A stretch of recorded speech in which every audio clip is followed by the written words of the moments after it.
Then, thrill seekers, here we go. We've got some amazing insider information for you game wizards. Not off. We've got reviews of the latest games and what the experts think of those games. We've got a visit to Hotline City and what it all means. The Mario story, where, why, and how did a little Italian with a moustache become a worldwide superstar? We've got tips and tricks on the latest software, and we get to the bottom of how the game's writers invent a Super Nintendo game. And we look at some of the excellent gear that you can get for your Super Nintendo. But first, let's get the show on the road with the Mario story. Buongiorno, prego, dice nomi. Mario, the most famous plumber of all time, actually started life as a carpenter who had lost his girlfriend to a gorilla in the 1980 game Donkey Kong. He was such a success that Japanese video game programmer Shigeru Miyamoto decided to make him the hero of a new two-player game called Mario Brothers. Mario joined with his younger brother Luigi, and the rest is history. The follow-up game, Super Mario Brothers, sold over 43 million carts worldwide, and Mario overtook long-established characters like Mickey Mouse and Donald Duck in popularity. His star has been rising ever since, as he's gained his new powers, explored even stranger worlds, and conquered even more grotesque enemies. Mario even took to the skies in Super Mario Bros. 3, and swam like a fish in his first 16-bit adventure, Super Mario World. Ever versatile, Mario has also proved himself a wizard behind the wheel in the amazing Super Mario Kart. Not satisfied with his gaming adventures, our intrepid Brooklyn plumber has become a film star of his very own in Super Mario Bros. The movie. To mark the new stardom, Nintendo have released the Mario game to end them all, Mario All-Stars, so that now you can relive every slip into danger, every hidden escape, and every moment of glory in Mario's long history. Bravo-ski, Mario-ski. He's a bit like me, you know. Obscurity 1 minute, in your living rooms the next. My name's Craig Charles, brought to you live by Nintendo. But the question I'd like to ask is, what about all those new, exciting games waiting to be played? The Legend of Zelda, A Link to the Past. Venture back to Hyrule and an age of magic and heroes. The predecessors of Link and Zelda face monsters on the march when a menacing magician takes over the kingdom. Only you can prevent his evil plot from shattering the land of Hyrule. In your quest, you will venture into twisting mazes, dungeons, palaces, and shadowy forests. Test your mettle with mighty swords and magical weapons, or heft a boulder and hurl it at your enemies. If the going gets tough, dive into a river. You can swim to escape. Learn powerful spells, locate magic artifacts, and solve the mysteries of the evil magician and the hidden realm of Hyrule. Its secrets await you. Super Mario Kart. This is a split-screen, 1 or 2 player go-kart racing game in which you and either the computer or another player take the part of the Mario Brothers characters in a one-off race or as part of a championship.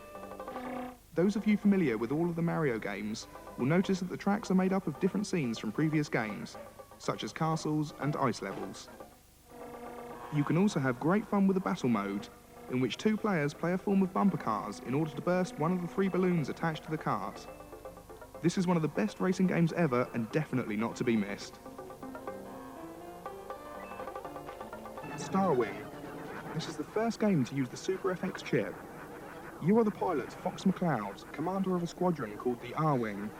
Your mission is to destroy the evil Venom Empire before their ambitious expansion plans can be put into practice. As you can see, the graphics are amazing, and the FX chip allows high-speed action as never seen before. You'll need all of your game-playing skills to lead your team and save your planet. Battletoads in Battlemania. This is a very amusing beat-em-up with lots of humorous references to other arcade games. Zit, Rash and Pimple, the Battletoads, have been invited to Tibet to watch a demonstration of a new computer game. When one of the images jumps out of the screen and kidnaps the princess, you'll have to play it to find out what happens next.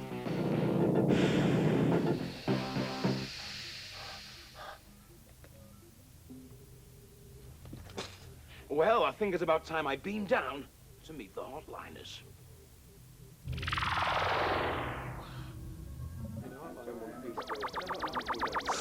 Oh, hey, hate it when that happens. This is Hotliner's headquarters, but what does that mean? Hi. Hi. All right. You're known as a hotliner. What does that mean?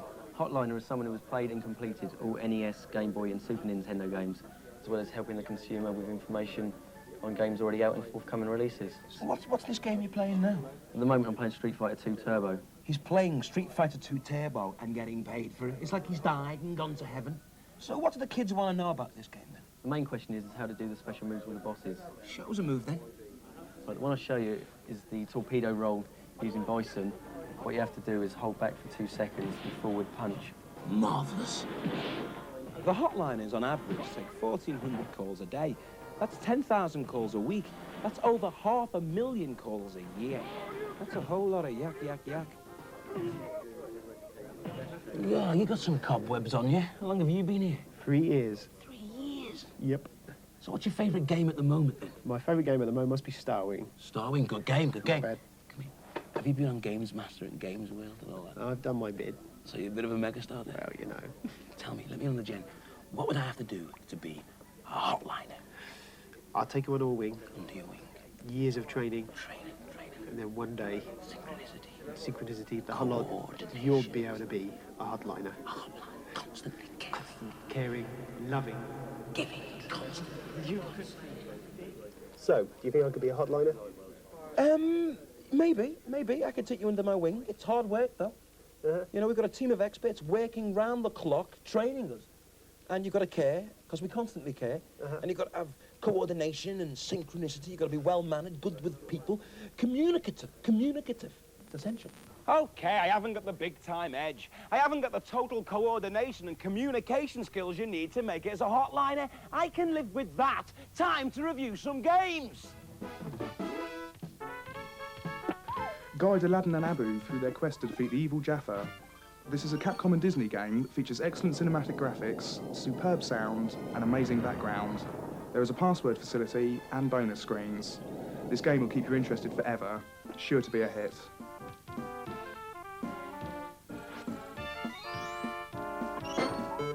Mario Paint, a new art package for the Super Nintendo. Comes with a mouse so you can use it to draw, paint and animate your own images, compose music to go along with it, and then when you're finished you can save it and put it onto video to play it again at a later date. The only limitation with this game is your imagination.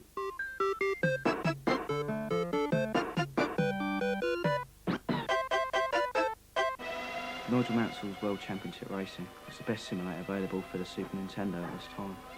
You get a chance to race all 16 courses around the world. The weather is constantly changing from sunny to cloudy to wet. You get a chance to change your tyres, your aerofoils and your engines in your car. The speed and graphics on this game are amazing. Basically play the game and you'll see what I believe. A new cult hero hits your screens in the form of Plok. How do you describe Plok? Well, basically, he throws his arms and legs at the enemy. Plok is a massive cartoon platform game with incredible music and stunning graphics. Not only will this game go #1 in the game chart, but #1 in the music chart as well. The Lost Vikings, Olaf, Eric and Balog, have got to find their way back to their village. This may sound easy, but it's not. They've actually been walked through time and space. They've got to get through 37 different levels and 6 different worlds. They've got to combine the 3 skills of all the Vikings to get through this intensely puzzling and frustrating game. This is Bubsy's first adventure on the Super Nintendo, called Claw's Encounters of the Third Kind. On this Bobcat's travels, he has to avoid many pitfalls as well as collecting all the yarn balls that he may encounter.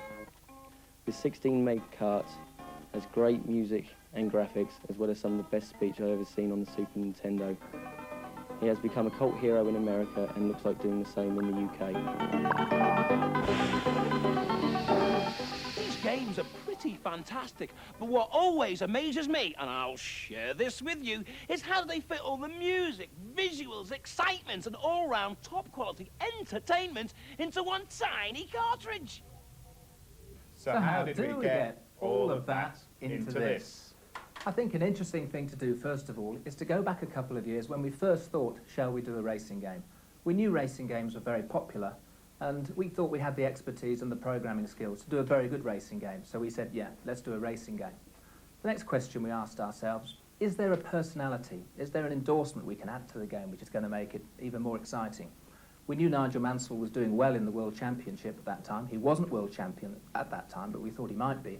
And we started speaking to him. Would he be interested in helping us with our game? He was very interested. He likes computer games. He takes a Game Boy with him wherever he goes. And soon we had Nigel on board as well. So we were there. We knew we were doing a Nigel Mansell racing game. What we're going to do now is James is going to take us around the building and show us how from that point did we develop the game. Okay, now we've decided to go ahead and produce the Mansell game. We've actually done all the design work. The next stage is to start the programming. We have the computer on which the code's being written. The code that we write ends up in that box over there. That box is our version of the Super Nintendo. It's similar to the one you would have at home, except that what it allows us to do is continually change the program that's running. So this is what's in the cartridge. That code there on that screen translates into this on your Super Nintendo. This is actually the original road that's used in the Nigel Mansell game. The game is nowhere near complete, but we have the actual basic road. When we were developing the Nigel Mansell game, the road was the most important thing. You've got a smooth and fast road system, particularly with something like a Grand Prix game. To get this part took us, probably about 6 or 7 months of programming. The next stage was producing the car graphics, the roadside objects, backdrops, all the other support graphics for the game. And that's what we're going to show you next. Everything that you see in the game will at some point have to be drawn. We actually have to draw the car with every wheel position to add realism to the actual game itself. As well as drawing Nigel's car, we have to draw the cars that you're going to be competing against in the game. Could we run the animation, Greg? This is so we can, in the game, we can actually give the impression of a car moving away from you, or you moving up behind another car. How many frames did it take to do that? We originally used 8 frames, but I doubled them up to 16 to make it a lot smoother. It works really well. The game isn't just about racing around the tracks, though. Another important part of the game is the actual selection and setting up of the car between each of the individual tracks in the game. In this section, you can select your tyres, change the airfoil settings, etc. Below, we also see some graphics for the sponsors, which we're adding to the car graphics. Anything for realism. Whilst the rest of the team are working on the programming and finishing off the graphics for our game, here in the studio, Pat's working on the music and sound effects. Could we have a listen to some of the music, please, Pat? Certainly. Once I've composed the music, it's built with tracks similar to this. Okay, could we listen to a sound effect now, please, Pat? In an effort to create as much realism as possible, we asked Renault to record the engine sound from the actual F1 car itself. And this is the sound effect that we use within the game. So we've got the program, the graphics, the music and sound effects. Let's go and test that game. What we do is arrange for the programmer to send the finished game down to this machine. And using this machine, we actually load the program up into these 2 chips. These chips now contain the whole game. The games are put into a cartridge, into a prototype cartridge, and then these are given to the testers to test. Here in Gremlin's test department, we have a team of people whose job it is to play the games. Our testers have to play the games for hours and hours, testing for bugs or for things that shouldn't even be there. When the game is as action-packed and as exciting as possible, only then is it ready to be put into a finished cartridge. And that's how we get all of that excitement into one tiny cartridge.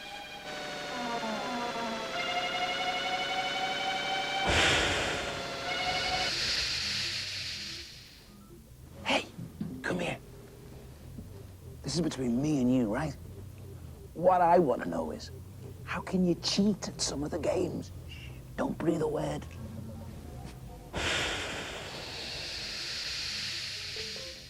Super Mario All-Stars. On the Lost Levels, World 1, Level 1, if you want to get some extra lives, this is what you have to do. Go to the first set of blocks and bash the second block to uncover the hidden mushroom. Bounce it with your head over the end block, leaving the Koopa inside. Grab the mushroom, being very careful not to scroll the screen past the row of blocks. Now break the first block and the third block and leave the Koopa patrolling on the fourth. Jump through the gap you've made and remove the 3 blocks from above your head. Now carefully make a small jump onto the Koopa. Mario should bounce on and off, eventually clocking up 1-ups. Leave it to carry on until the time runs out and you'll have 128 lives. Also on the Lost levels, World 3 Level 4, the way to get to the end is to stay along the bottom until you've heard a high-pitched beep. Then stay along the bottom again until you hear another beep. Now go all the way to the top and stay there until you hear 2 more beeps. If whilst going along the top, you find a jump that's very hard to make, jump down to the floor and you'll find 4 hidden blocks. You can now use these to get back up to the top route and make it all the way to the end. On Mario 2, World 1, Level 3, go to near the end of the level and get the last potion bottle before the door. Carry it past the door and throw it down near the pot. Then enter subspace and go down the pipe whilst you're in subspace, and this will now warp you to World 4.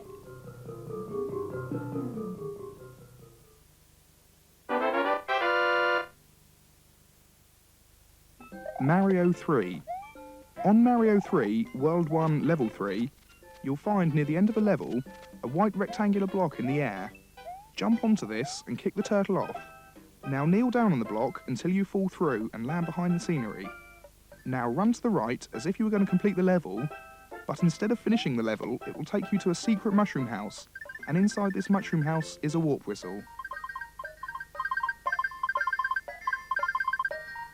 Plok. When you get to level 3 of Plok, go to nearly the end of the level and look out for the arrow pointing downwards. Jump down and shoot the plum in the tree 3 times. This will take you to a bonus stage. You now have to beat the timer in this bonus stage to get warped to the end of the island. To get the best out of your games, you should try your hand with the Scoremaster. Designed for use on the desktop, the arcade-style Scoremaster has a responsive 8-way joystick with 6 buttons.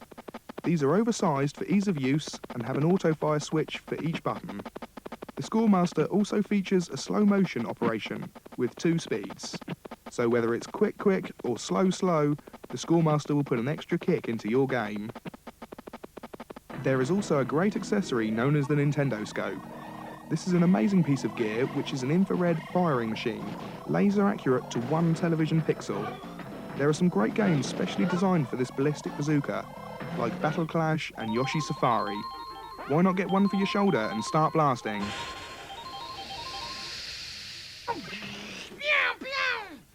I hate to tell you, thrill seekers, but it's time for me to go. Have fun on your Super Nintendo. And this may sound strange, but I'll be back. Hasta la vista, baby. Hey, not so heavy on the interaction.